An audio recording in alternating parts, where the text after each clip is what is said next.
My name is Bruce Tenniswood, and I'd like to welcome you to Alden Village and welcome you to our home. We actually have a wonderful little subdivision here. Some of you may not even be familiar with it. Alden Village is a very quaint, quiet little subdivision tucked away that most people don't even know about. It's a place that we love calling home. Quiet streets, large lots, eclectic group of homes in here. We have a neighborly spirit that is reminiscent of years gone by. It's what we love about our area. Some of us have lived here for many, many years and have got very close bonds with our neighbors. Unfortunately, the last couple of years, we've had a very big change forced on us. If you look behind you, between the trees and the houses, you'll see a large gray structure. That structure, my friends, is the source of what is arguably the largest chemical-laden chemical dump in U.S. land-based history.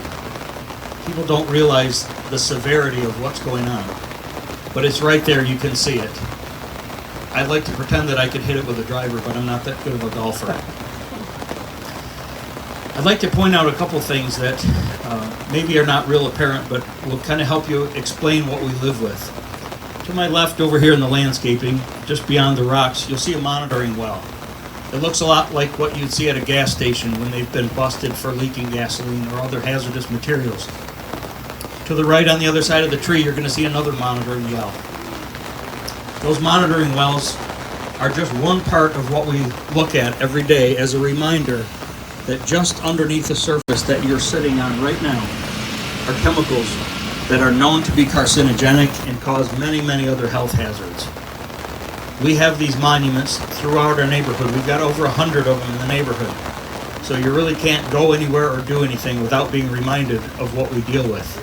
And to put it in perspective, that well right there on the other side of that tree, the groundwater that is contaminated with chemicals from Ford Motor Company is 3.3 feet below the surface.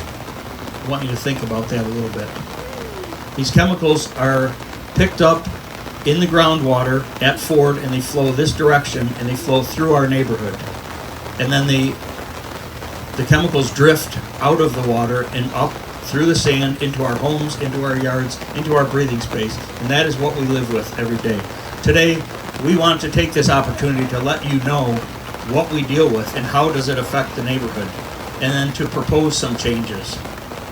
I want to tell you a little bit about how it affects us as a family. We've lived in this home for a very long time. My grandfather built it in 1941. We've got a lot of history here, so it means a lot to us. We were promised a while back to get protection from these chemicals. And Ford and their contractors came through and they did a very extensive study of our home and many others in the neighborhood. And I don't know if it's coincidental or what, but shortly after they did that analysis, they changed the rules. That road that you see right there to my right is now the boundary line. And anything on that side of the road is unsafe and needs to be protected with vapor mitigation systems. And apparently anything on this side is okay. So I have yet to figure out how the road makes a difference. But it does make a difference when you change the numbers, when you change the threshold. We don't feel safe in our home. We have a basement that we don't use any more than we absolutely have to. We ventilate our home all the time to make sure that it's safe. We think about it constantly. We monitor our health constantly. We have concern about our grandchildren being here.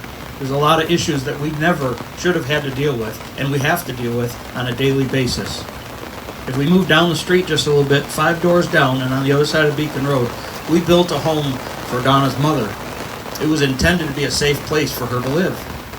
It is anything but a safe place.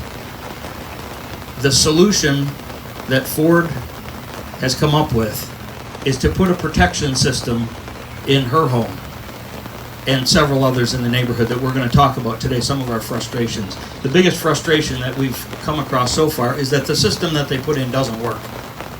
And now they're working on Band-Aids and trying to figure out how to make this system work. And disrupting lives like I've never seen before. We have an 80-some-year-old cancer survivor that's now staying in a hotel because she can't stay in her own home because they've got it turned upside down. You see across the street, there's work going on that house right there, the trailers and trucks. This is what we deal with every single workday. It's absolutely ridiculous. And there is a better way. And we have some very qualified people here today that are going to talk about some solutions that need to be put in place. But I just want to share with you a memory that I have from my childhood. I remember as a kid, when my sisters and I would be getting rambunctious, my dad, when it was time for him to step in, he would put on his best fatherly voice and he'd say, "That's enough." Ladies and gentlemen, that's where we're at today. We look at the system that's going in these houses, we look at the solutions that they've proposed so far, and all I can think of is that's enough. It's time to stop this foolishness. We did not ask for these chemicals to come through our neighborhood.